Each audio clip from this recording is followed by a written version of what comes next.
Welcome to anime Tamil series. இன்னைக்கு நம்ம பார்க்க போறது the rebirth villain the legend of CSU season 1 episode 15. இன்னும் நம்ம சேனலை சப்ஸ்கிரைப் பண்ணலாம், சப்ஸ்கிரைப் பண்ணிக்கோங்க. பக்கத்துல இருக்க பெல் பட்டனை கிளிக் பண்ணிக்கோங்க. வாங்க வளவலன்னு பேசாம எபிசோடுக்குள்ள போகலாம்.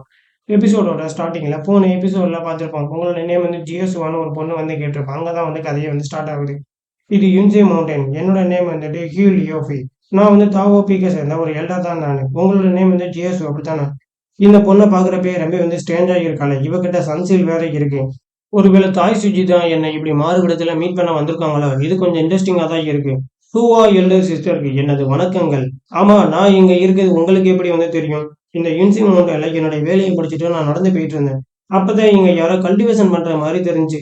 சரி, ஓகே, பார்க்கலாமே அப்படின்னு சொல்லி நான் இங்க வந்தேன். ஆமா, நீ ரொம்ப கஷ்டப்பட்டு உன்னுடைய கல்டிவேஷனை நீ வந்து பண்ணிட்டு இருக்கே. நீ என்ன பிளான் பண்ணியிருக்க? நீ வந்துட்டு டீமன்ஸோட அந்த வேஸ்ட் லேண்டுக்குள்ள மறைமுகமா போக போறியா? அதுக்காக தான் இவ்ளோ கஷ்டப்பட்டு நீ வந்து கல்டிவேஷன் வந்து பண்றியா? அப்படின்னு சொல்லி அந்த பொண்ணு ஹீரோவ பார்த்து வந்து கேட்கிறான். ஆமா, நெறைய ஆப்பர்ச்சுனிட்டீஸ் இருக்கு. அப்படி நெறைய ஆப்பர்ச்சுனிட்டீஸ் இருந்தாலுமே அந்த டீமன்ஸ் வேஸ்ட் லேண்டுக்குள்ள போயிட்டு வர்றது ஒரு டேஞ்சரான ஒரு விஷயம் தான். அந்த டேஞ்சர்லாம் தாண்டி என்னால வெளிய வர முடியுமா? அப்படின்னு பார்க்கறதுக்காக தான் என்னுடைய கல்டிவேஷன நான் இப்படி கஷ்டப்பட்டு பண்ணிட்டு இருக்கேன். ஓ! அப்படியா? அப்படின்னு சொல்லி அவங்க உட்காந்து பார்த்துட்டு இருக்காங்க. எல்டர் யூவா, எனக்கு இந்த இடத்துல ஒரு சந்தேகம் இருக்கு. அந்த சந்தேகத்த உங்களால வந்து தீர்த்து வைக்க முடியுமா? சரி, நீ சொல்லு. இதுக்கு முன்னாடி இருந்த எரா, எம்பரர் லூவாவோட எரால ஹியூமன்ஸ் ரேஸும் டீமன்ஸ் ரேஸும் வந்துட்டு ஒவ்வொரு 1,00,000 வருஷத்துக்கு ஒரு முறை வந்து சண்டை போட்டுட்டு இருந்தாங்க.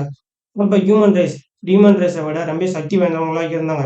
உதாரணத்துக்கு சொல்லணும்னா எம்பரர் லூவாவோட எரால அவங்க ரொம்ப சக்தி வாய்ந்தவங்களா இருந்தாங்க. அப்படி இருந்துமே ஹியூமன் ரேஸ் கம்ப்ளீட்டா ஏன் வந்து டீமன்ஸ் எல்லாரையுமே வந்து அழிக்கல? அதுக்கப்புறம் டீமன்ஸ் ரேஸ்லயுமே ரொம்ப சக்தி வாய்ந்தவங்கலாம் வந்தாங்க. அப்படி இருந்தும் அவங்க ஏன் ஹியூமன் ரேஸ ஃபுல்லா வந்து அழிக்கவே இல்ல? இதுக்கான விளக்கத்த நீங்க எனக்கு வந்து சொல்ல முடியுமா? இந்த கியூன் கான்டினென்ட்‌க்கு நான் வந்ததுலேருந்தே இந்த சந்தேகம் வந்து எனக்கு இருக்கு. தாய் சுஜிய நான் இன்னைக்கு வந்து மீட் பண்ணேன். அப்படி மீட் பண்ணியிருந்தும் அவங்களால வந்து சொல்ல முடியும். அவங்க வந்து என்கிட்ட வந்து சொல்லல. இத நீங்க வந்து எனக்கு வந்து சொல்ல முடியுமா? ஓ! இத வந்து புரிஞ்சுக்கணும்னா கொஞ்சம் கஷ்டம் தான். ஏன் ஹியூமன் ரேஸுக்கும், டீமன் ரேஸ்லயும் ரொம்ப ஸ்ட்ராங்கான எம்பரர் வந்து இருந்திருக்கலாம். அவங்களுக்குள்ள வந்து ஒரு புரிதல் வந்து இருந்திருக்கலாம். சண்டை போட வேணாம், அமைதியா வந்து போயிருவோம் அப்படின்னு சொல்லி.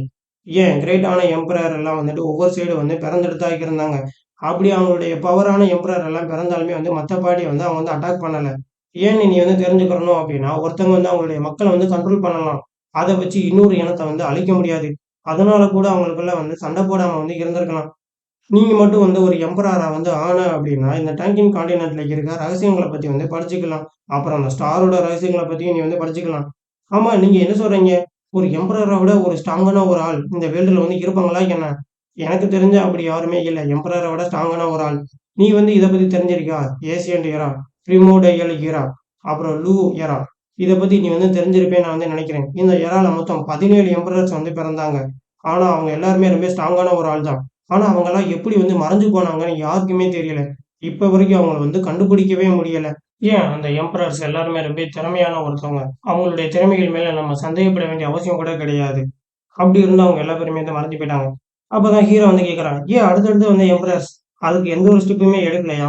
ஏன் அவங்களுடைய ரூல் அது புரோக்கன் ஆயிருச்சா? ஏன் ஃபியூச்சர பத்தி சொல்றதுக்கு அவங்ககிட்ட யாருமே இல்லையா? அதனால தான் அவங்க எந்த ஒரு நடவடிக்கையுமே அத பத்தி எடுக்கவே இல்லையா? இல்ல, எனக்கு வந்து மத்த எம்பரரோடைய கல்டிவேஷன பத்தி பேசுறதுல விருப்பமே கிடையாது. அப்படின்னு சொல்லி அந்த பொண்ணு வந்து எந்திரிச்சிடுறா. சிஸ்டர் ஹூவா, நீங்க இப்ப இங்கருந்து கிளம்ப போறீங்களா? ஆமா, நீ உன்னுடைய ஒர்க்ல வந்துட்டு நீ கவனமா இரு. உன்னுடைய கல்டிவேஷன நீ வந்து ஸ்டார்ட் பண்ணி இப்ப. சிஸ்டர் ஹூவா, நம்ம மறுபடியும் எப்ப வந்து மீட் பண்ணலாம்? நீ வேணா அந்த டீமன் வேஸ்லிக்குள்ள நீ வந்து போயிட்டு வா. அதுக்கப்புறம் நம்ம வந்து மீட் பண்ணலாம். அப்படியா? சரி. நாங்க போயிட்டு வந்ததுக்கப்புறம் உங்களுக்காக நான் இந்த இடத்துல காத்துட்டு இருப்பேன். கண்டிப்பா. அப்படின்னு சொல்லி அந்த பொண்ணு அந்த இடத்துல இருந்து கிளம்புறா. He he ஹாஸ்ட். நீங்க உண்மைக்குன்னே வந்து ரொம்ப ஒரு வசீகரம் பண்ணக்கூடிய ஒரு ஆளா வந்து இருக்கீங்க. ஹீரோ அவங்க வந்து கிளம்பி வந்து கிங்மிங்லயே சரி வந்து மீட் பண்ணலாம் அப்படின்னு சொல்லி ஹீரோ வந்து நடந்து வந்துட்டு இருக்கான். இந்த சின்சிய சீக்ரெட் இருக்கே, அந்த கல்டிவேஷன் அது ரொம்ப டூ மச்சா இருக்கு. எவ்வளவு எஃபர்ட் போட்டாலும் ஒண்ணுமே புரிஞ்சுக்கிறவே முடியல. இத வந்து நான் வந்து மாஸ்டர் கிட்ட ரொம்ப ப்ராப்பர்லியா போயிட்டு நான் வந்து தேடணும். அப்பதான் எனக்கு கல்டிவேஷனுக்கு தேவையான பொருட்கள் எல்லாமே வந்து கிடைக்கும் அப்படின்னு சொல்லி கிங் மீடியா பார்க்கலாம்னு சொல்லி ஹீரோ வந்து நடந்து போயிட்டு இருக்கான். ஆண்டி, எனக்கு நீங்க வந்து இப்ப ஹெல்ப் பண்ணியே ஆகணும். நீங்க மட்டும் ஹெல்ப் பண்ணலன்னு வச்சுக்கோங்க, அது ரொம்ப லேட் ஆயிரும். ஜியோசு, அவன் உங்களுடைய சீடர் தானே. நீங்க அவன்கிட்ட சொன்னீங்க அப்படின்னா எம்பரருடைய சில்வர் சாண்ட அவன் உங்களுக்காக வந்து எடுத்துட்டு வந்து குடுப்பான். அத நீங்க என்கிட்ட வந்து குடுங்க அப்படின்னு சொல்லி உள்ள ஒரு வாய்ஸ் கேக்குது. ஓ! அப்படியா? அப்படின்னு சொல்லி ஹீரோ வெளில வந்து ஒருத்தவங்க பேசிட்டு இருக்காங்க மாஸ்டர் கிட்டங்கிறத வந்து கவனிச்சிடுறான். "ஃபிங்கர், உனக்கு இப்ப எனக்கு ஹெல்ப் பண்ண விருப்பமே இல்ல. ஹியோடோட மாஸ்டரா நான் இருந்தாலும், எந்த ஒரு ரீசனும் இல்லாம அவன்கிட்ட நான் வந்து எப்படி ஒரு வேலைய வந்து குடுக்க முடியும்?" ஓ! உள்ள இருக்கே வந்து நம்ம மாஸ்டருடைய மருமகனா? மருமகன்னா அப்ப நமக்கும் வந்து சொந்தம் தானே அப்படின்னு சொல்லி ஹீரோ வந்து வில்லத்தனமா வெளிய இருந்து பார்த்துட்டு இருக்கான். இவனுக்கு சில்வர் சேண்ட் அந்த அளவுக்கு தேவைப்பட்டுச்சு அப்படின்னா, இவன ஏன் நம்ம வந்து முட்டாளாக்கிற கூடாது அப்படின்னு சொல்லி ஹீரோ வந்து கதவ தொறந்துட்டு, "மிங்கர் உனக்கு வந்து சில்வர் சேண்ட் வந்து தேவையா?" அப்படின்னு சொல்லி ஹீரோ கதவ தொறந்துட்டு வாரான். "ஆமா ஜேசு அது நீங்க தானே! நீங்க இங்க தான் இருக்கீங்களா? உங்ககிட்ட சில்வர் சேண்ட் வந்து இருக்காம். அத நீங்க வந்து எனக்கு வந்து குடுக்க முடியுமா?" அப்படின்னு சொல்லி ஹீரோ பார்த்து கேட்கிறான். "ஆ, ஆ என்கிட்ட அது வந்து இருக்கு. நான் வந்து கடைசி 5 நாளா அந்த கல்டிவேஷன்ல தான் இருக்கேன். யூனிவர்சிட்டி சேவர் எனக்கு அத வந்து குடுக்கலான்னு நான் வந்து நெனச்சிட்டு இருந்தேன். ஆனா அவங்கள வந்து மீட் பண்றதுக்கான வாய்ப்பே எனக்கு வந்து கிடைக்கவே இல்ல. ஓ! அப்படியா? நீங்க மட்டும் அத என்கிட்ட குடுத்தீங்கன்னு வச்சுக்கோங்க. நீங்க அவங்ககிட்ட குடுக்க வேண்டிய வேலைய நான் போய் குடுத்துருவேன். உங்களுக்கு வந்து வேலை மிச்சம் தானே! நீங்க அத என்கிட்ட குடுங்க." ஓ! நீ வந்து அப்படி வந்து சொல்றியா? ஆனா இத நான் நெறைய கஷ்டப்பட்டதுக்கு அப்புறம் தான் இது வந்து எனக்கு வந்து கிடைச்சுச்சு. ஓ! இது மட்டும் என்கிட்ட கிடைச்சுச்சுன்னு வச்சுக்கோங்க. இந்த குயின் கான்டினென்ட்லயே இந்த சில்வர் பேண்ட் வச்சிருக்க ஒரே ஆள். இது நானா மட்டும் தான் இருப்பேன். இது மட்டும் என்கிட்ட இருந்துச்சுன்னு வச்சுக்கோங்க. அவன் என்கிட்ட கொஞ்சுறத தவிர வேற வழியே கிடையாது. இந்தாங்க இத என்கிட்ட வந்து குடுத்துருங்க. நீங்க என்ன ரேட் சொல்றீங்களோ நான் அத வந்து வாங்கிக்கிறேன். அப்படியா? இது 1,000,000 பிரீமியம் யுவான் ஸ்டோனுக்கு வந்து ஒர்த்தா இருக்கும். அப்படியா? டீல் எனக்கு ஓகே தான். நீங்க ரொம்ப ஒரு நல்ல மனிதரா இருக்கீங்க. நான் கூட இவன் என்ன வந்து முட்டாளாக்கிருவான், ஏமாத்திருவான்னு நெனச்சேன். ஆனா இவன் ரொம்ப ஜென்யூனா நடந்துக்கிறானே அப்படின்னு சொல்லி ஹீரோவ பார்த்து கிங் மெங்குடைய மருமகன் வந்து நினைக்கிறான். நீங்க மாஸ்டருடைய உண்மைக்குமே நேச்சுரலான மருமகன் தானா? அப்ப நீங்க இனிமே எனக்கு ஒரு ஃப்ரெண்டு தான். ஆமா இனிமே நம்ம 2 பேரும் நல்ல ஃப்ரெண்டா இருப்போம் அப்படின்னு சொல்லி அவனும் வந்து சொல்றான். மிங்கர் இன்னும் வந்து தேவைப்படுதா? என்கிட்ட இதே மாதிரி இன்னும் நெறையாவே இருக்கு. ஆனா என்ன இதெல்லாம் வந்து உனக்கு நான் இந்த அமௌண்ட்டுக்கே வித்துடலான்னு நெனைக்கிறேன். ஓ! அப்படியா? இதே அமௌண்ட்டுக்கு நீங்க எனக்கு எல்லாத்தையுமே வந்து குடுக்க போறீங்களா? சரி ஓகே. இந்த சில்வர் சாண்ட் ஃபுல்லா எனக்கு வந்து கிடைச்சா ஜியோ செய்றேன். நீ என் பேச்ச வந்து கேட்டே ஆவணும். அவன் எனக்கு அடிபணிஞ்சே ஆவணும். என்கிட்ட இன்னும் 5 தான் இருக்கு. இங்க பாரு அப்படின்னு சொல்லி ஹீரோ வந்து ஒரு வண்டி நெறைய ஏத்துனாலும் ஏத்தலாம். அவ்ளோ சில்வர் ஸ்டோன்ஸ அங்க வந்து போட்டுட்டு இருக்கான். என்னது சில்வர் சாண்ட் இத்தன நீ வச்சிருக்கியா? ஆமா ஆன்டி நீங்க வந்து பாத்தீங்களா? இவன் வந்து என்ன வந்து ஏமாத்திட்டான். இவன் ஒரு மோசடிக்காரனா வந்து இருக்கான். உங்க கண்ணு முன்னாடி தான் நடந்துச்சு. நீங்க இவன வந்து கவனிக்கவே இல்லையா? ஏய்! நீ கேட்டது தான் உனக்கு வந்து கிடைச்சிருச்சுல்ல. இந்த சில்வர் சண்டை எடுத்துக்கிட்டு நீங்க வந்து மொத கிளம்பு. கடுப்புல வந்துட்டு அந்த இடத்துல இருந்து கிளம்புறான். ஏய் துருவ சூடரே! நீ எதுக்கு அவன இப்ப வந்து தூண்டி விட்ட? ஏன்னா நான் தூண்டி விட்டேனா? இங்க ஒரு நியாயமான விலையில தான் நான் அவன்கிட்ட வந்து வித்தேன்.